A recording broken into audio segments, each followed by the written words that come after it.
The hot Afghan sun beat down mercilessly as Staff Sergeant Jonathan Michaels wiped sweat from his brow. He looked over at Private First Class Ryan Cooper, who was carefully checking his gear before their patrol.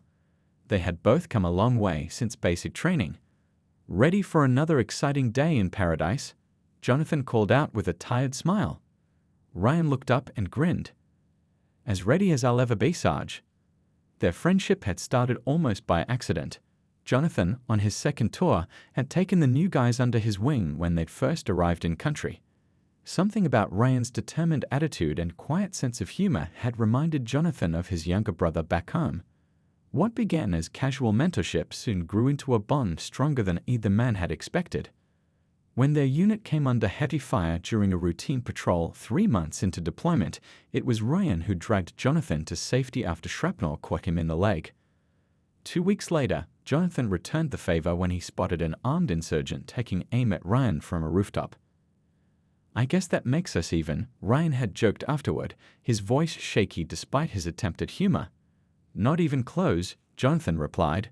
"You still owe me $20 from poker night." The other soldiers in their unit often joked that you couldn't find one without the other. They shared care packages from home, stood watch together during the coldest nights, and talked about their dreams for when they finally returned stateside. Ryan wanted to use his military benefits to go to college, maybe study engineering. Jonathan was thinking about proposing to his longtime girlfriend. "You'll be my best man, right?" Jonathan had asked one night as they sat beneath a sky full of stars, their rifles across their laps. "Only if you help me pass calculus when I start school," Ryan answered. They had just 15 days left in their deployment. 15 days before they could go home.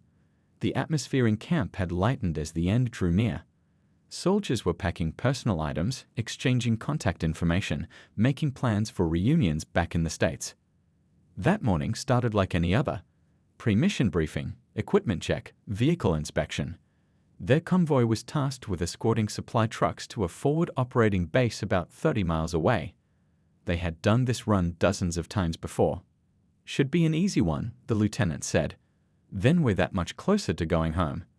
They were 7 miles into the journey when it happened. Jonathan was riding in the second vehicle, Ryan in the third. The explosion came without warning. A deafening blast that lifted the third truck off the ground and flipped it onto its side in a cloud of dust and smoke. Jonathan didn't remember getting out of his vehicle. His training took over as he ran toward the overturned truck, ears ringing, heart pounding. Other soldiers were already pulling the wounded out. The acrid smell of burning fuel and rubber filled the air. "Cooper, Ryan," Jonathan shouted, scanning the chaos for his friend. It took nearly an hour to account for everyone. 2 soldiers dead, 4 wounded. Ryan was among the critically injured, unconscious with severe head trauma. The Medevac helicopter arrived quickly, whisking the wounded away to the military hospital at Bagram Airfield. Jonathan paced the hospital hallway for hours, ignoring his own cuts and bruises. When the doctor finally approached him, the look on her face told him everything before she spoke a single word. "I'm sorry. We did everything we could." The days that followed passed in a blur. Jonathan helped collect Ryan's personal effects, photos, letters, a half-finished sketch of the mountains surrounding their base. He wrote a letter to Ryan's parents, struggling to find words that could possibly comfort them. And he made a promise, both to himself and to his fallen friend. He would accompany Ryan on his final journey home. "I'll get you back to your family," Jonathan whispered, standing at attention beside the flag-draped transfer case. "That's my last mission here, buddy. I won't let you make this trip alone." Little did he know that keeping this promise would require more than just his determination. It would spark a chain of events that would remind him of the incredible compassion ordinary people are capable of showing, even complete strangers. The fluorescent lights of Dover Air Force Base cast harsh shadows across Jonathan's face as he stood watching the honor guard transfer Ryan's casket from the military transport. His dress uniform felt stiff and formal after months in combat gear. The base chaplain had offered words of comfort, but Jonathan barely heard them. His focus remained on fulfilling his promise to his friend. The paperwork seemed endless. Form after form required signatures, each document bringing Ryan one step closer to his final resting place in Minnesota. Jonathan had spoken with Ryan's parents twice by phone. Their grief was palpable even across the distance, their voices breaking as they thanked him for bringing their son home. "He talked about you in every letter," Mrs. Cooper had said. "Said you were the brother he never had." Those words echoed in Jonathan's mind as he finalized the travel arrangements. The military had arranged for Ryan's casket to be transported on a National Airlines flight to Minneapolis the following morning. Jonathan had used his emergency leave to book himself on the same flight. Everything was set. Or so he thought. The airport bustled with early morning travelers when Jonathan arrived, his uniform pressed and medals aligned perfectly. He approached the National Airlines check-in counter, travel documents in hand. "Good morning," he said to the airline agent, a middle-aged woman whose name tag read Patricia. "I'm Staff Sergeant Michaels, accompanying a fallen soldier to Minneapolis." Patricia's fingers moved quickly over her keyboard. "Yes, I see the cargo manifest for the military transport. Let me just pull up your ticket." Jonathan waited patiently, watching families with children, business travelers, and vacationers move through the line beside him. Normal people living normal lives. The contrast between this civilian world and the one he'd left behind in Afghanistan was jarring. Patricia's brow furrowed as she continued typing. "I'm sorry, Sergeant, but I'm not seeing your reservation in our system." "That can't be right," Jonathan said, sliding his printed confirmation across the counter. "I booked it 3 days ago." More typing followed as Patricia's frown deepened. "I see the reservation, but it shows as cancelled early this morning. The system note says duplicate booking error." Jonathan's stomach dropped. "There has to be a mistake. I need to be on that flight. I'm escorting my friend's body back to his family." Patricia's expression softened with genuine sympathy. "Let me see what I can do." She picked up her phone and had a hushed conversation with someone, occasionally glancing at Jonathan. "I've spoken with my supervisor," she said after hanging up. "Unfortunately, the flight is completely full. There was apparently a computer glitch that cancelled several reservations, and those seats have all been rebooked." "Ma'am, you don't understand," Jonathan said, struggling to keep his voice steady. "Private First Class Cooper's parents are waiting for us in Minneapolis. I promised I wouldn't let him make this journey alone." "I truly am sorry, Sergeant. We can get you on the next flight, which leaves 3 hours later." Jonathan shook his head. "His casket will be on this flight. I need to be with him." A line was forming behind Jonathan now. He could feel the impatient stares of other travelers, but he couldn't move. "Not yet." "Is there anyone who might be willing to take a later flight?" he asked. "I'd be willing to compensate them myself." Patricia looked uncomfortable. "Sir, I can't ask passengers to give up their seats. It's against company policy to solicit volunteers at check-in." Jonathan's hands gripped the edge of the counter. The thought of Ryan's casket traveling alone, of breaking his promise, was unbearable. He'd faced enemy fire without flinching, but this unexpected obstacle had him fighting back tears. "Please," he said quietly, "this is important. This soldier gave his life for his country. The least I can do is stay with him until he's home." A supervisor approached, a trim man in his 50s with a company pin on his lapel. "Is there a problem here?" he asked, his tone professionally neutral. "I need to be on Flight 238 to Minneapolis," Jonathan explained again. "I'm escorting a fallen soldier, and my reservation was cancelled by mistake." The supervisor reviewed the computer screen. "I understand your situation, Sergeant, but the flight is at capacity. Federal regulations prevent us from exceeding that number. The best we can do is priority seating on the next available flight." Jonathan pulled out his phone. "Let me call my commanding officer. There has to be something we can do."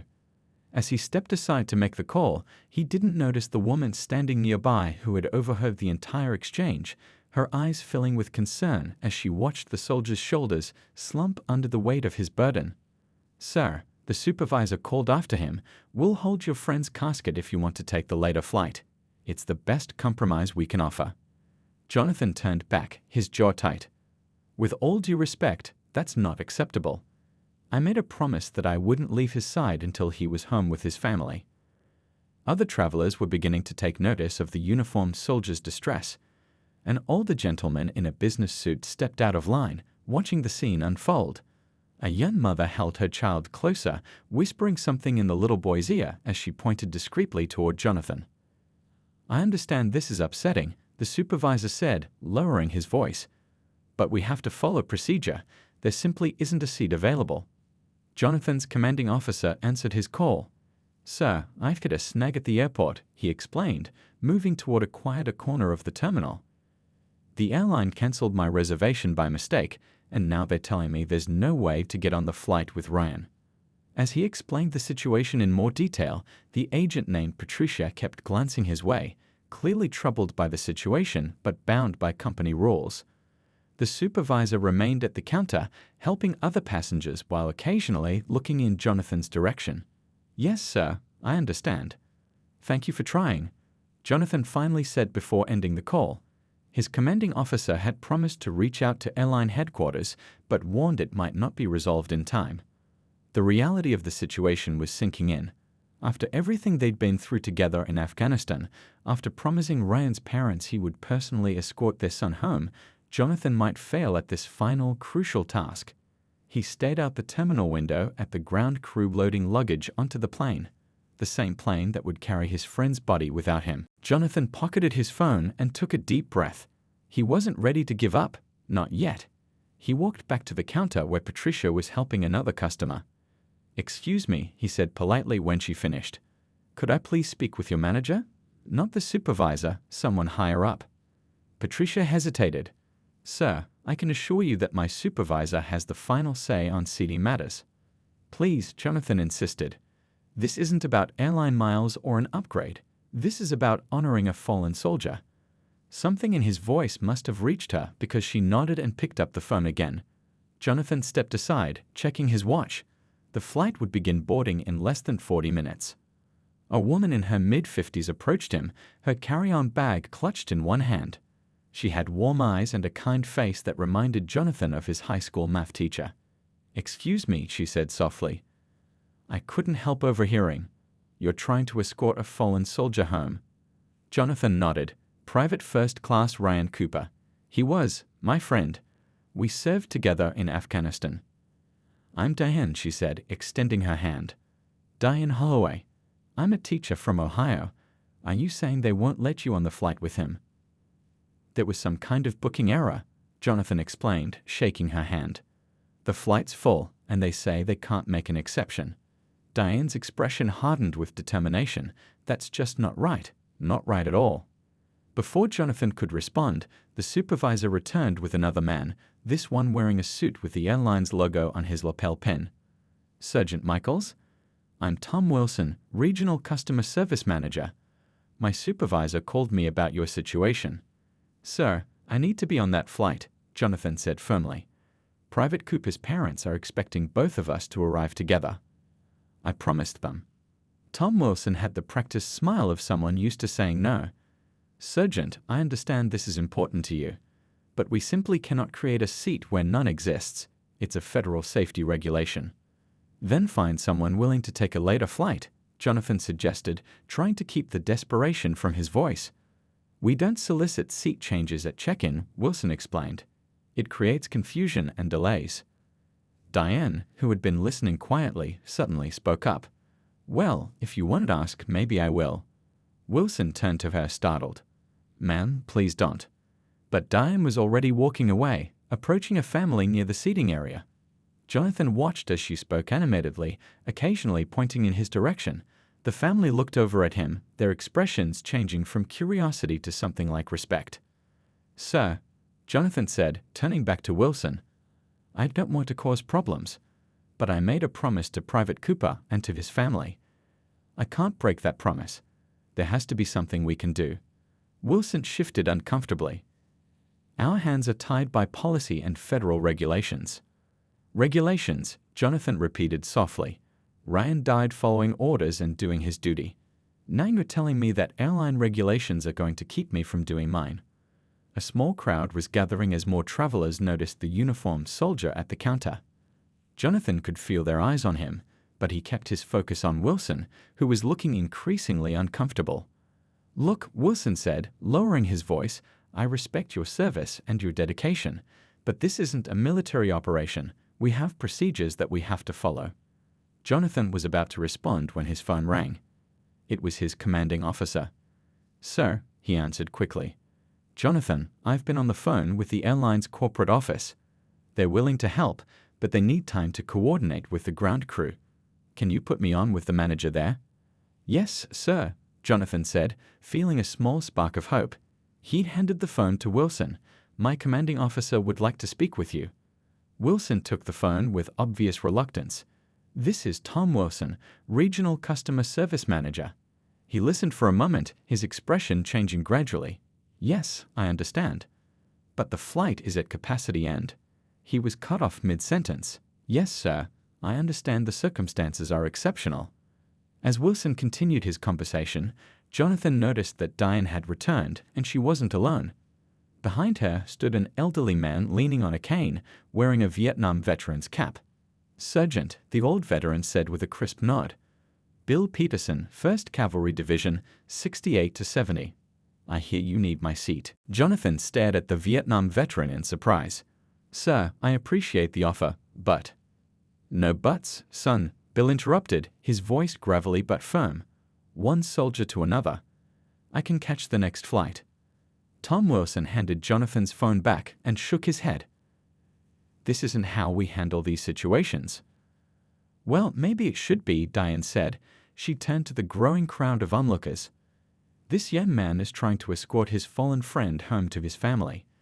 The airline made a mistake with his booking and now won't let him on the flight. Murmurs spread through the terminal as more people turned to listen. A businessman closed his laptop and stood up. A young couple exchanged glances and nodded to each other. If he needs a seat, he can have mine, the businessman called out. I'll take a later flight. Ours too, if needed, the young woman added, squeezing her partner's hand. Wilson looked increasingly flustered.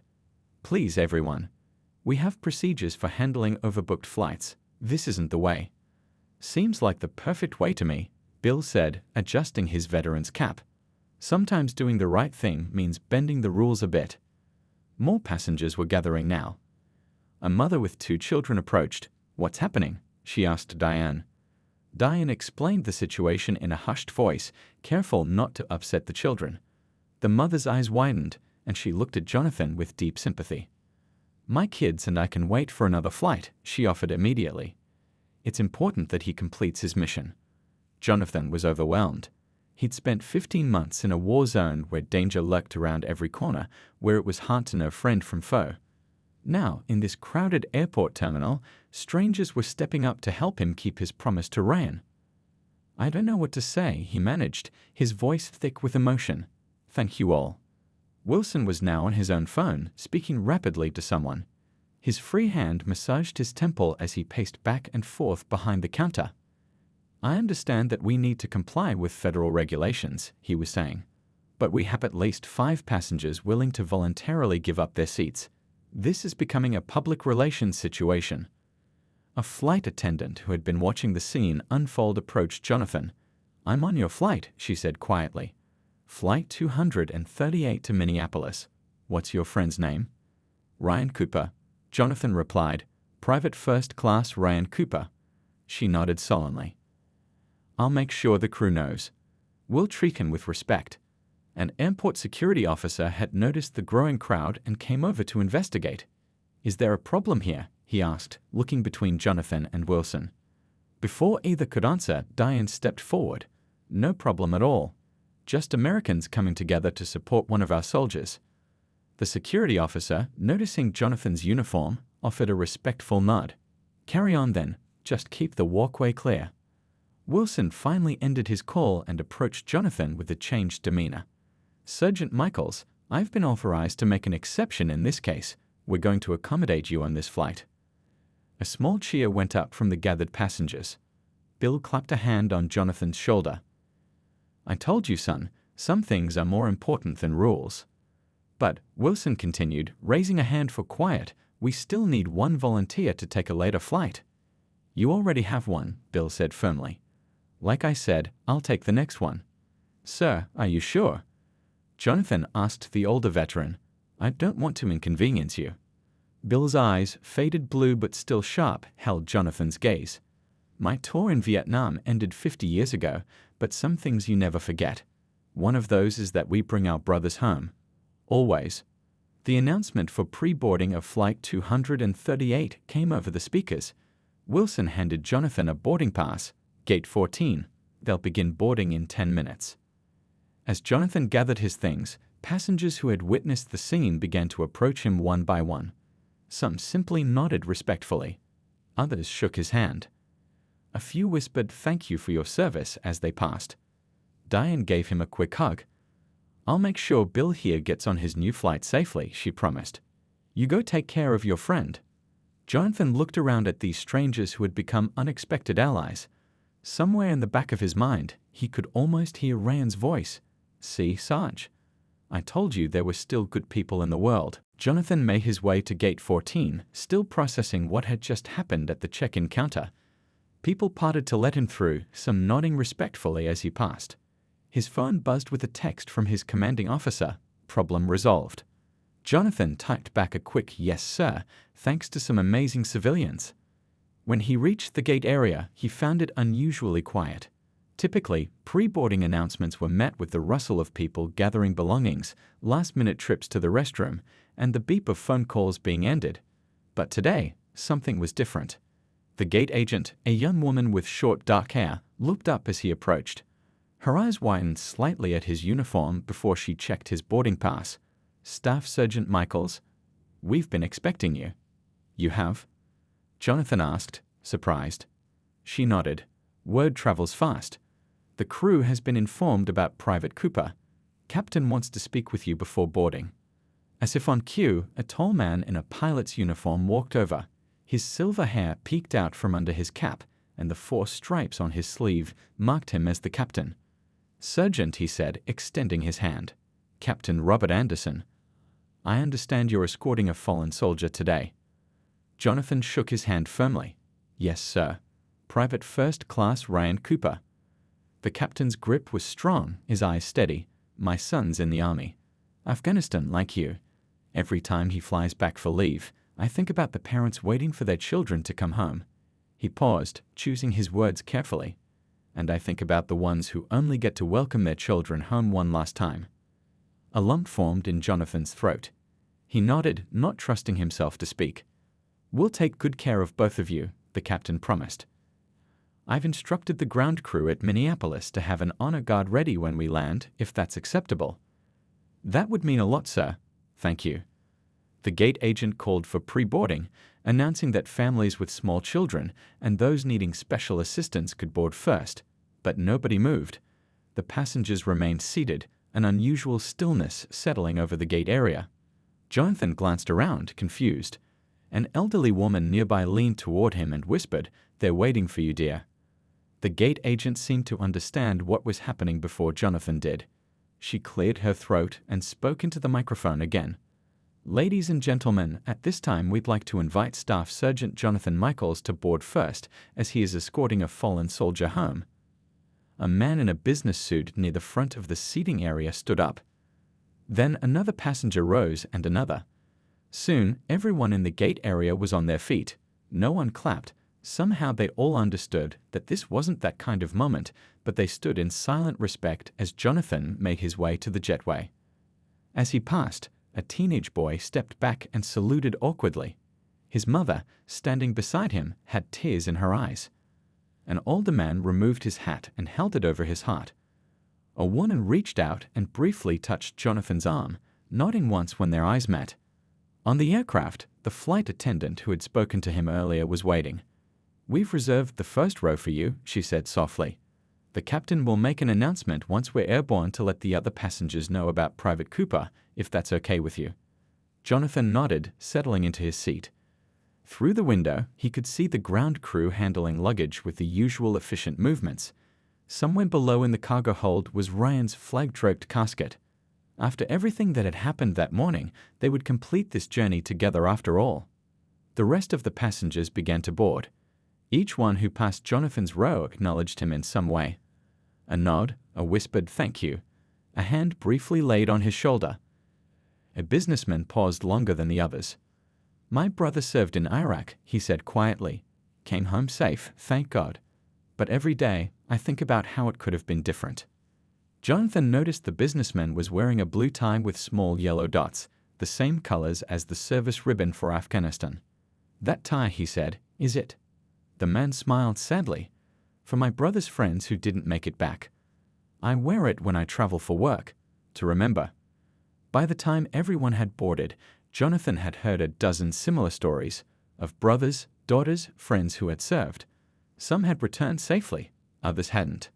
A web of shared experience and understanding stretched throughout the aircraft, connecting strangers in ways none of them had expected when they'd headed to the airport that morning. The plane was pushing back from the gate when an announcement came over the intercom.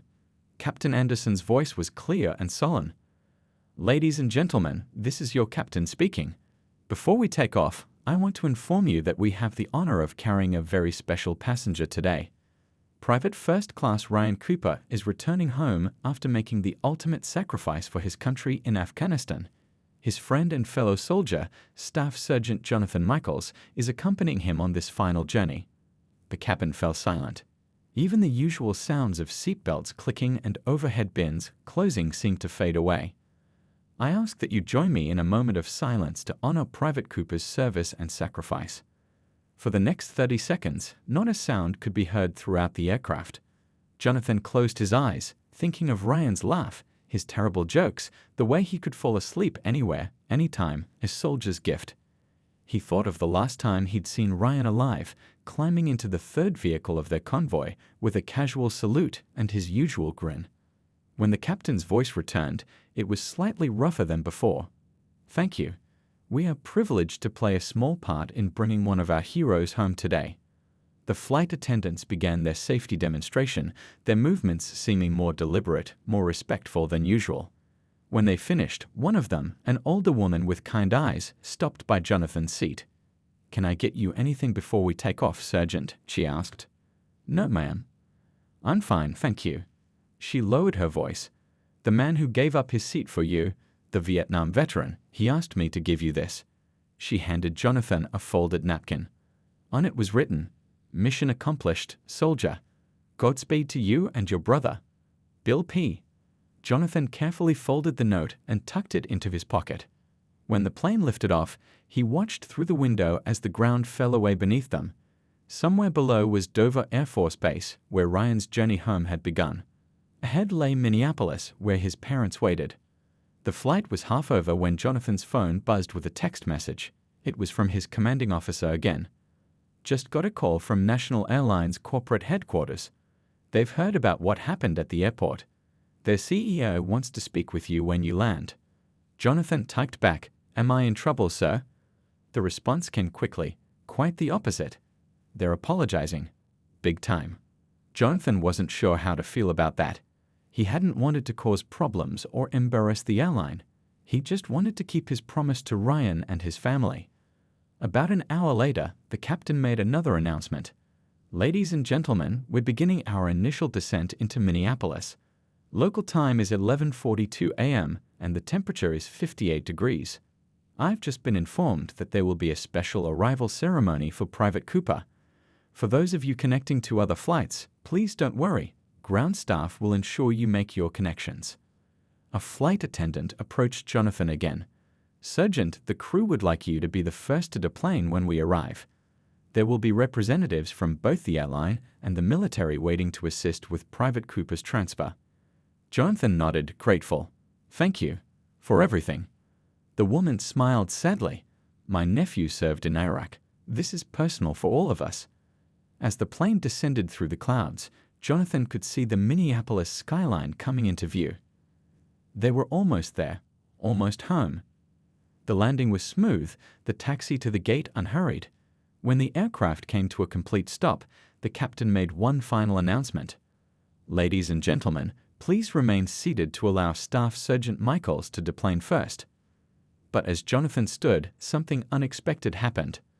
The businessman in the blue and yellow tie stood as well. Then the woman across the aisle. Then everyone in the first few rows. Within moments, every passenger on the aircraft was on their feet. No one moved toward the exit. No one reached for the overhead bins. They simply stood, a silent guard of honor lining the aisle. Jonathan swallowed hard and began to walk forward. As he passed each row, Passengers nodded or placed their hands over their hearts. A few whispered thank you. One older woman reached out and squeezed his hand briefly. At the aircraft door, the entire flight crew stood at attention. The captain saluted as Jonathan passed. "Your friend is being unloaded with full honors," he said quietly. "We've made arrangements for you to be present." Jonathan stepped into the jetway, and through the windows he could see them on the tarmac below, a line of uniformed military personnel standing at attention beside the cargo hold. Beyond them, visible through the terminal windows, two people waited.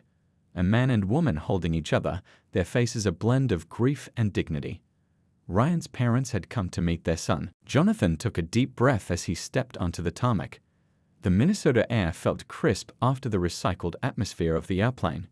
6 uniformed soldiers stood at attention beside the cargo hold where ground crew worked carefully to unload Ryan's flag-draped casket.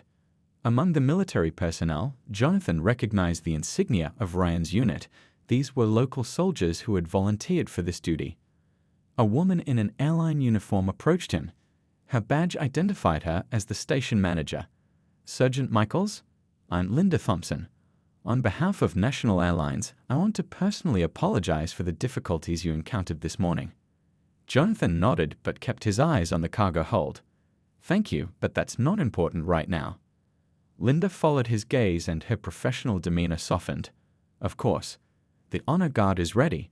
We've cleared a path through the terminal where Private Cooper's parents are waiting. Would you like a moment before we proceed?" The ground crew had positioned the casket on a conveyor. The 6 soldiers moved into formation, 3 on each side. Jonathan walked over and placed his hand briefly on the American flag covering his friend. "We made it, buddy," he whispered, "just like I promised." The honor guard lifted the casket with practiced precision. Jonathan took his position in front, and together they began the solemn procession across the tarmac toward the terminal building. Through the large windows, Jonathan could see people inside the terminal stopping to watch. Travelers pulled children close and pointed. Airport workers paused their tasks. Some placed hands over their hearts. As they entered the building, a hush fell over the busy terminal. The normal chaos of announcements, rolling suitcases, and conversations faded to silence. People lined the path that had been cleared, standing respectfully as the procession passed. At the end of this corridor of strangers stood 2 people who weren't strangers at all, though Jonathan had never met them in person. He recognized them immediately from the photos Ryan had shown him, Mr. and Mrs. Cooper. Ryan's father stood tall despite his obvious grief, his arm around his wife's shoulders. Mrs. Cooper clutched a handkerchief, her eyes never leaving the flag-draped casket that contained her only son. When they reached Ryan's parents, the honor guard gently placed the casket on a wheeled platform. Jonathan stepped forward and saluted, then extended his hand to Mr. Cooper. "Sir, I'm Staff Sergeant Jonathan Michaels. I served with Ryan." Mr. Cooper took his hand in both of his. "He wrote about you, called you the best sergeant in the Army." Mrs. Cooper stepped forward and, to Jonathan's surprise, embraced him. "Thank you for bringing him home," she whispered, her voice breaking. "He was my friend," Jonathan said simply. "He saved my life once. I wish I could have saved his." "You were there with him," Mrs. Cooper said. "That matters." A man in an expensive suit approached, waiting respectfully until the moment between Jonathan and the Coopers had passed. "Sergeant Michaels? I'm Howard Phillips, CEO of National Airlines. I flew in from headquarters when I heard what happened this morning." Jonathan hadn't expected this. "Sir, there's no need." "There is every need," Phillips interrupted gently. "What happened at check-in should never have happened. Our policies failed you and Private Cooper today." The CEO turned to the Coopers. "Mr. and Mrs. Cooper, on behalf of everyone at National Airlines, please accept our deepest condolences for your loss. Your son's sacrifice will not be forgotten." He turned back to Jonathan. "We're implementing immediate changes to our procedures regarding military escorts for fallen service members. This will be known internally as the Cooper Protocol. No soldier will ever again be separated from a fallen comrade on our watch." As they spoke, some passengers from the flight had gathered nearby. Jonathan recognized the businessman with the blue and yellow tie. The man nodded respectfully toward the Coopers. Other airport travelers had joined them, forming an impromptu community united in respect. A young child asked his mother why everyone was so quiet, and she explained in hushed tones about brave soldiers who protect our country. As the honor guard prepared to transport Ryan to the hearse waiting outside, Jonathan noticed something unexpected.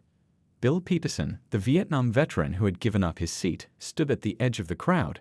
He must have caught the next flight as promised. Their eyes met, and the older veteran saluted. Jonathan returned the gesture.